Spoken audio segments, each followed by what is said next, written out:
दोस्तों, एक होता है पढ़ना और एक होता है ध्यान से मन लगाकर पढ़ना।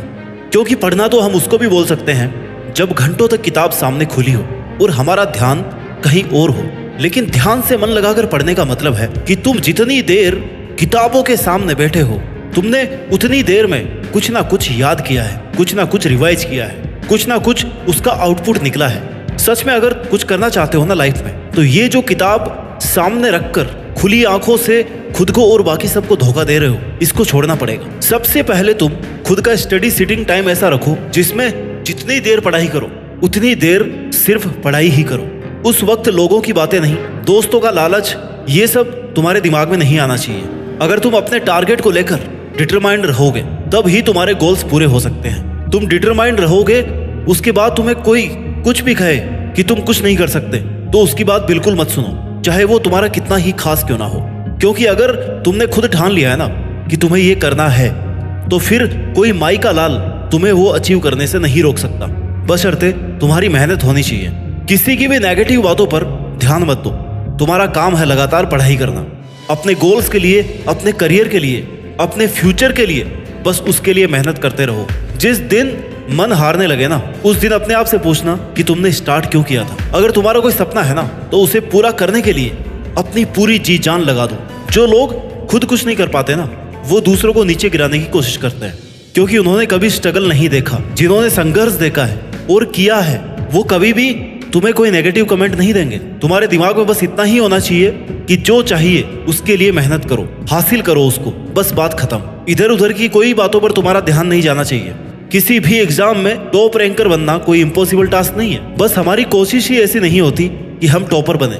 इसलिए लगातार बिना रुके थके, अपने टारगेट को बिना भूले अगर मेहनत करनी है, खुद का एक रूटीन सेट करना पड़ेगा, खुद को एक टाइम टेबल में बांधना पड़ेगा, खुद को डिसिप्लिन रखना पड़ेगा।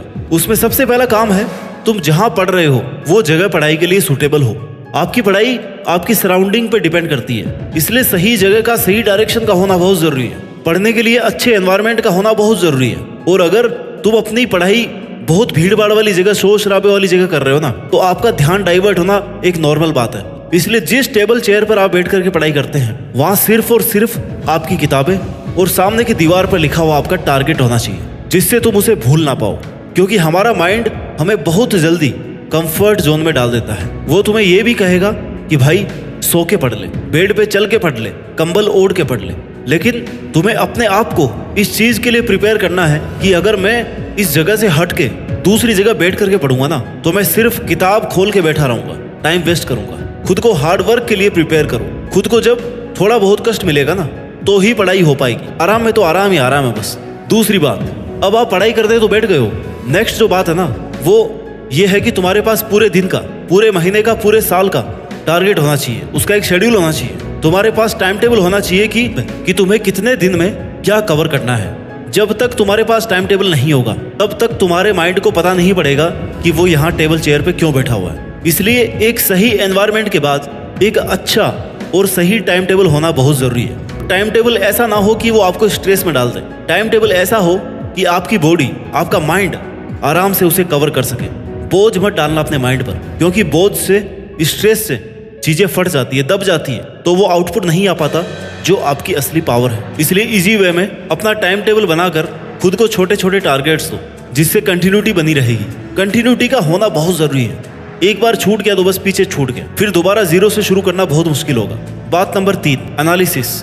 टाइम टेबल के बाद, टू डू लिस्ट के बाद तुम्हें हर दिन ये एनालिसिस करना है कि तुमने जैसा टाइम टेबल बनाया था उसके हिसाब से कितना काम किया है, उसकी लिमिट से बाहर कितना काम किया है। जैसे तुम्हें 1 घंटे की स्टडी पे 15 मिनट का ब्रेक चाहिए था और तुमने 1 घंटे की स्टडी पे 1 घंटे का ब्रेक ले लिया, तो जिस वजह से आपने 1 घंटे का ब्रेक लिया है, उस कमजोरी को दूर करने की कोशिश करो।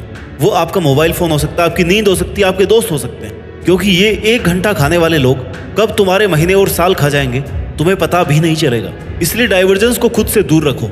जो लोग तुम्हें डिस्ट्रैक्ट कर रहे हैं ना, डिस्टर्ब कर रहे हैं, जिन चीज़ों से तुम्हारा पढ़ाई का माहौल हट रहा है, उन चीज़ों से खुद को दूर रखो। पूरी डेली एनालिसिस करो, आज कितना टाइम किस चीज़ को एक्स्ट्रा दे दिया जो नहीं देना चाहिए था। बात नंबर 4, बी डिसिप्लिन। आपको जिंदगी में यह चुनाव करना है कि आप अनुशासन की कीमत चुकाएंगे या अफसोस की। क्योंकि अगर तुम्हें लंबे समय तक मेहनत करनी है ना, तो अपनी लाइफ में डिसिप्लिन का होना बहुत जरूरी है। डिसिप्लिन आपका रूटीन फिक्स रखता है, आपके माइंड को भटकने नहीं देता। खुद को जितना ज्यादा डिसिप्लिन रखोगे उतने ही आउटकम अच्छे आने के चांसेस हैं। तुम खुद के लिए डिसिप्लिन नहीं रहोगे ना, तुम खुद के लिए थोड़ा रेस्ट्रिक्ट नहीं रहोगे तो कोई भी तुम्हें डिस्टर्ब कर देगा, कोई भी कहीं पे भी ले जाएगा, बात कर लेगा। इसलिए अपने खाने पीने, सोने और पढ़ाई करने के लिए वेल डिसिप्लिन्ड एनवायरनमेंट होना बहुत जरूरी है। The speed of your success is limited only by your dedication and discipline. खुद से वादा करो कि मैं पढ़ाई के समय मात्र पढ़ाई में ध्यान दूंगा और कुछ भी नहीं करूंगा। पढ़ाई को आनंद समझकर पढ़े, ना कि बोझ के जैसे। बात number 5, be honest, be grateful. अपना सपना जीतना मुश्किल होता है, नामुमकिन नहीं। हमेशा याद रखें कि आप किन परिस्थितियों से आए हैं। अपने लिए ईमानदार रहें। जहां से आप आए हैं ना, जहां तक आप पहुंचे हैं और जिन परिस्थितियों में आपके पेरेंट्स ने आपको भेजा है, उन परिस्थितियों को भूले नहीं, क्योंकि वो तुम्हारा असली इंस्पिरेशन है, वो तुम्हारा ड्राइविंग फोर्स है। जैसे ही तुम डाइवर्ट होने लगोगे ना, तुम्हारा पढ़ाई में मन कम लगने लगे, तुम्हें इन चीजों को याद रखना चाहिए कि यार मेरे घर वाले आज के दिन सुबह 4 बजे उठकर खेती का काम कर रहे होंगे और मैं 8 बजे तक आराम से सो रहा हूँ। इन चीजों को याद करने से तुम्हें अपने आप इंस्पिरेशन मिल जाएगी कि यार मुझे पढ़ना चाहिए, मेरे लिए ना सही, कम से कम अपने घर वालों के लिए। इसलिए कभी भी अपनी परिस्थितियों को, अपने परिवार के बैकग्राउंड को ना भूलें, क्योंकि आप कितने ही आगे पहुंच जाएं, अगर आप अपनी जीरो वाली पहचान, जब आप कुछ भी नहीं थे, अगर आपने वो पहचान ही भुला दी तो आप आगे नहीं बढ़ पाएंगे। क्योंकि आपकी पहचान ही वह चीज है जो आपको याद दिलाएगी कि आप कौन हो, कहां से आए हो, क्या करने वाले हो और क्या क्या और किन किन परिस्थितियों में अब तक इतना कुछ किया है। तुम अपने आप को बहुत लोगों से आगे समझो, क्योंकि तुम्हें चॉइस से किताबें मिली है, तुम्हें चॉइस में पढ़ना मिला है। बहुत से लोगों को आपकी उम्र में घर भी नसीब नहीं होता है, लेकिन फिर भी आप जानबूझकर मेहनत को, अपने आलस को, कंफर्टेबल जोन को चूज कर रहे हो। दोस्तों, अच्छी किस्मत किसी की नहीं होती, अच्छी किस्मत बनानी पड़ती है। भगवान भी उसी का साथ देता है जो खुद की मेहनत के लिए ईमानदार हो। इसलिए अभी भी वक्त है, सीरियस होकर पढ़ने लग जाओ। वैसे इस तेजी से बढ़ती हुई दुनिया में अगर आपके पास फालतू कामों के लिए टाइम है तो यकीन मानो आपकी आने वाली दिनों में ना बहुत बुरी हालत होने वाली है। और जब आपके पास सिर्फ और सिर्फ पछतावा बचेगा कि काश यार मैंने उस वक्त मेरा टाइम बर्बाद नहीं किया होता जब बाकी लोग पढ़ रहे थे, मेहनत कर रहे थे। इसलिए अगर कुछ करना है ना तो या तो जान लगा दो या फिर जाने दो। बेवजह उसको पकड़े मत रखो। मेहनत करने का, पढ़ाई करने का ढोंग करके घर वालों को और खुद को धोखा मत दो। नहीं हो रहा ना तो उसको छोड़ दो और बता दो सबको कि भाई मुझसे नहीं होगी पढ़ाई, मैं मजदूरी कर लूंगा। लेकिन ऐसे धोखे में मत रखो किसी को।